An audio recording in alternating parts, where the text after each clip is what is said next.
विद्यार्थी आणि पालक मित्रांनो, मी किशोर कारसेकर स्टुडंट्स हेल्पलाईन सेंटर मध्ये आपलं सर्वांचं स्वागत आहे। तर या व्हिडिओमध्ये आपण माहिती घेणार आहोत जोसा काउन्सिलिंग आणि सीसॅप काउन्सिलिंग या अंतर्गत आपल्याला कोणकोणते रिझर्वेशन मिळत असतात आणि रिझर्वेशन आपल्याला या ठिकाणी मिळवण्यासाठी कुठल्या डॉक्युमेंटची आवश्यकता असते याबद्दल आपण डिटेल इन्फॉर्मेशन घेणार आहोत। कारण सध्या आपले जेई ॲडव्हान्सचे ॲप्लिकेशन फॉर्म सुरुवात आहेत। हे ॲप्लिकेशन फॉर्म भरत असताना विद्यार्थी जेव्हा सर्टिफिकेट आणतात हे सर्टिफिकेट टोटली स्टेट फॉर्मॅटचे आणतात। तर या ठिकाणी विद्यार्थ्यांना कुठलाच आणि कसलाच लॉस होऊ नये म्हणजे ज्यावेळेस आपली जोसा काउन्सिलिंग असेल अथवा सीसॅप काउन्सिलिंग असेल यामध्ये जे विद्यार्थी IIT असेल, NIT असेल, IIIT असेल किंवा GFT या कुठल्याही प्रोसेससाठी ज्यावेळेस या ठिकाणी पार्टिसिपेट करतील तर अशा विद्यार्थ्यांना जेही सर्टिफिकेट आहेत हे सर्टिफिकेट आपल्याला सेंट्रल फॉर्मॅटचे लागणार आहेत। इनफॅक्ट आपले जे जेई ॲडव्हान्सची वेबसाईट आहे या वेबसाईट वरती आपल्याला सेंट्रल फॉर्मॅट कसं आहे आणि त्या फॉर्मॅट मध्ये सर्टिफिकेट कसं पाहिजे हे सुद्धा तुम्हाला दिलंय, प्रत्येक कॅटेगरीनुसार दिलेलं आहे। तर त्याच फॉर्मॅट मध्ये सर्टिफिकेट असतील तर आपला तो कॅटेगरी क्लेम या ठिकाणी सस्टेन राहणार आहे।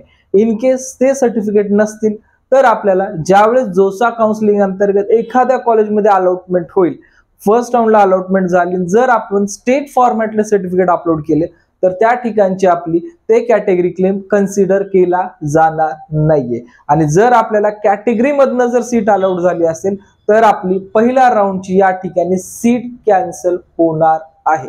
हे खूप महत्त्वाचा पार्ट आहे। त्यामुळे जेही विद्यार्थी या ठिकाणी या डॉक्युमेंट्स बद्दल थोडंसं माहिती नसेल तर मी व्हिडिओच्या लिंक मध्ये पूर्ण डॉक्युमेंट्सच्या लिंक देईल किंवा आपलं जे टेलिग्रामचं चॅनल आहे इंजिनिअरिंगचं त्या इंजिनिअरिंगच्या चॅनलवरती तुम्हाला अपडेट देईल, त्यावरती तुम्ही सर्टिफिकेट डाउनलोड करून घेऊ शकतात। कारण हा पार्ट खूप महत्त्वाचा आहे। कारण आम्ही दरवर्षी बघतो की बरेच विद्यार्थी ज्यावेळेस सर्टिफिकेट अपलोड करतात याची प्रॉपर माहिती न घेता ते डायरेक्टली अपलोड करतात आणि त्या अपलोड केल्यानंतर पुन्हा तुमच्या काउन्सिलिंग प्रोसेस मध्ये तुम्हाला खूप अडचणी येतात। कारण जर तुम्हाला पहिल्या राऊंडला तुमचं ऍडमिशन कॅन्सल झालं तर तुम्हाला पुढील राऊंड मध्ये जाईपर्यंत जर सर्टिफिकेट नसेल तुमच्याकडे तर तुमचा तो क्लेम ओपन मधनच कन्सिडर होत जातो। तर त्यामुळे आपला वेळ वाया जाऊ नये किंवा आपल्या हातात काही चुकीची माहिती या ठिकाणी अपलोड होऊ नये जोसा फॉर्म मध्ये।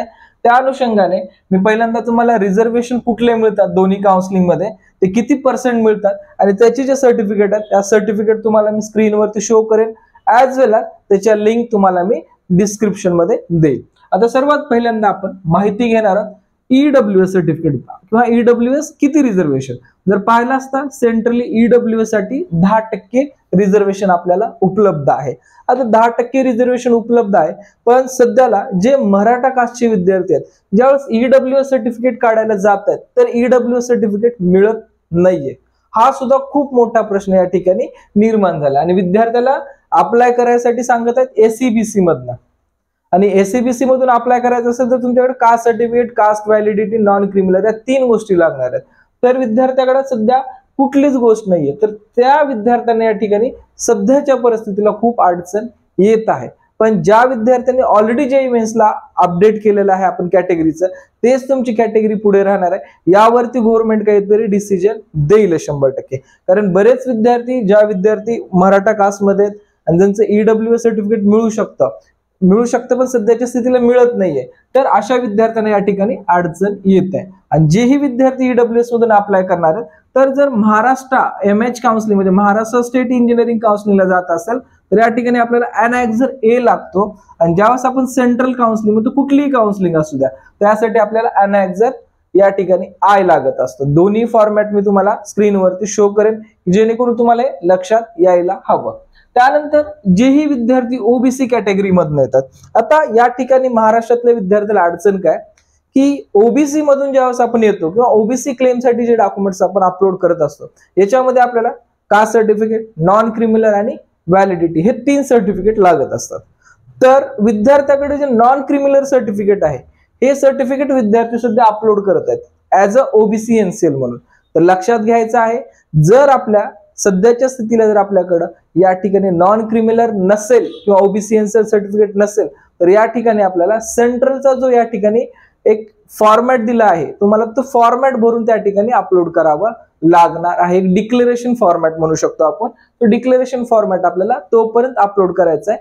आणि OBC NCL टोटली डिफरंट असणार आहे। कास्ट सर्टिफिकेट, नॉन क्रिमिनल आणि कास्ट व्हॅलिडिटी याच्या व्यतिरिक्त एक ओबीसी एनसीएलचा आपल्याला सर्टिफिकेट फॉर्मॅट मिळत असतो आणि तोच आपल्याला या ठिकाणी अपलोड करायचा आहे, ना की नॉन क्रिमिनल. कारण विद्यार्थी या ठिकाणी कन्फ्युज आहेत की एक्झॅक्टली कुठलं अपलोड करायचं. आणि दुसरी गोष्ट, जेही विद्यार्थी NT1, NT2, NT3 या प्रवर्गात येतात अशा विद्यार्थीला कन्सिडर करायचं आपण की आपली सेंट्रली कास्ट या ठिकाणी ओबीसी मधनं कन्सिडर होत असते. नंतर SC कॅटेगरी. SC कॅटेगरीचं या ठिकाणी सर्टिफिकेट पाहायला गेलं असता तर स्टेट आणि सेंट्रल साठी सेम सर्टिफिकेट आहे, यामध्ये काही डिफरंट नाहीये. तरी पण मी तुम्हाला स्क्रीनवरती शो करेन की जेणेकरून तुमचं सर्टिफिकेट त्याच फॉर्मॅटमध्ये आहे का हे सुद्धा तुमच्या लक्षात येऊन जाईल. नंतरचा पार्ट आहे ST. ST मध्ये आपल्याला टोटल रिझर्वेशन मिळतं 7.5% आणि यामध्ये आपल्याला जो सेंट्रलचा फॉर्मॅट आहे त्या फॉर्मॅटमध्येच आपल्याला सर्टिफिकेट द्यायचं आहे. आणि लक्षात घ्यायचं आहे, आपण ज्याही कॅटेगरीचा क्लेम करत आहोत आपल्याकडे त्या कॅटेगरीचे सर्व डॉक्युमेंट्स असतील तरच आपल्याला या ठिकाणी आपलं रिझर्वेशन सस्टेन राहणार आहे. आता SC आणि ST मध्ये जर पाहायला गेलं, स्पेसिफिकली ST कॅटेगरीमध्ये तर बऱ्याच विद्यार्थ्याकडे कास्ट सर्टिफिकेट आहे पण कास्ट व्हॅलिडिटी नाहीये. लक्षात घ्या, कास्ट सर्टिफिकेट आहे पण कास्ट व्हॅलिडिटी नाहीये. आणि विद्यार्थी असं विचार करतात की सेंट्रल काउन्सिलिंगला आपण ज्यावेळेस जाऊ त्यावेळेस आपल्याला फक्त कास्ट सर्टिफिकेट मागितलं जातं, व्हॅलिडिटी मागितली जात नाहीये. तर लक्षात घ्या, जेही विद्यार्थी महाराष्ट्रामधनं आहेत अशा विद्यार्थ्याकडनं या ठिकाणी तुमची कास्ट व्हॅलिडिटी सुद्धा मागितली जात असते. तर त्यामुळे तुम्ही या अंधारात नका राहू, कारण ऐन वेळेला तुमचं ऍडमिशन त्या ठिकाणी कॅन्सल होण्यापेक्षा आतापासून जे योग्य गोष्टी आहेत त्या योग्य गोष्टीलाच तुम्ही फॉलो करणं गरजेचं असणार आहे. नेक्स्ट आहे तुमचं फिजिकली हँडिकॅप.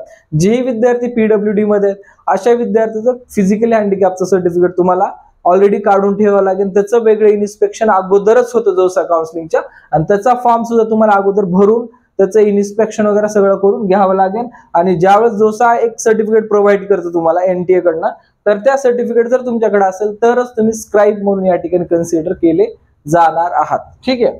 नंतर आहे तुमचं डिफेन्स. आता बऱ्याच विद्यार्थ्याचं या ठिकाणी खूप चुका आम्ही दरवर्षी पाहतो बऱ्याच विद्यार्थ्याच्या.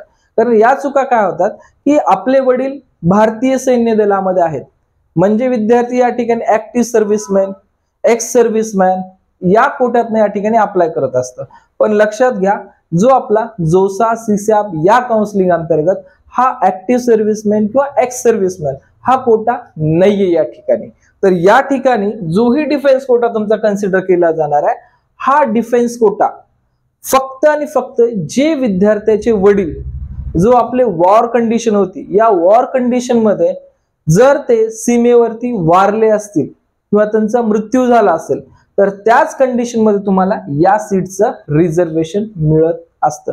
लक्षात घ्या, जोसा काउन्सिलिंग आणि CSAP काउन्सिलिंग मध्ये जर आपले वडील या ठिकाणी भारतीय सेवा देत असताना सैन्य दलामध्ये, त्याच्यामध्ये आहे आर्मी आहे, नेव्ही आहे, एअरफोर्स आहे, यापैकी कुठल्याही दलामध्ये असतील आणि आपण भारतीय सैन्य दलामध्ये असल्यानंतर जर वॉर कंडिशन मध्ये जर आपल्या वडिलांची या ठिकाणी मृत्यू झाला असेल तर याच कंडिशन मध्ये आपल्याला या ठिकाणचं सीट रिझर्वेशन मिळतं.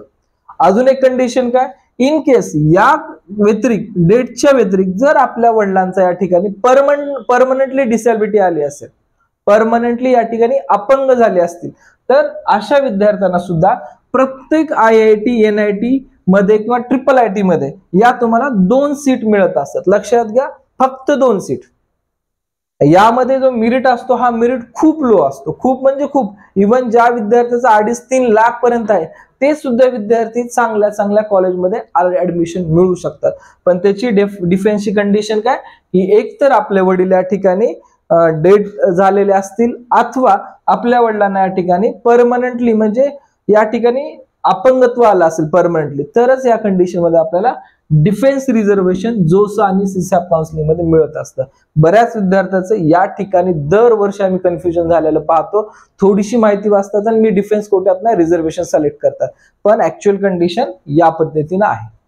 नंतर आहे खास करून ज्या मुली आहेत मुलींसाठी, तर या ठिकाणी IIT मध्ये फक्त आणि फक्त IIT मध्ये म्हणजे फक्त आणि फक्त जोसा काउन्सिलिंग मध्ये सुद्धा आपण कन्सिडर करू शकतो.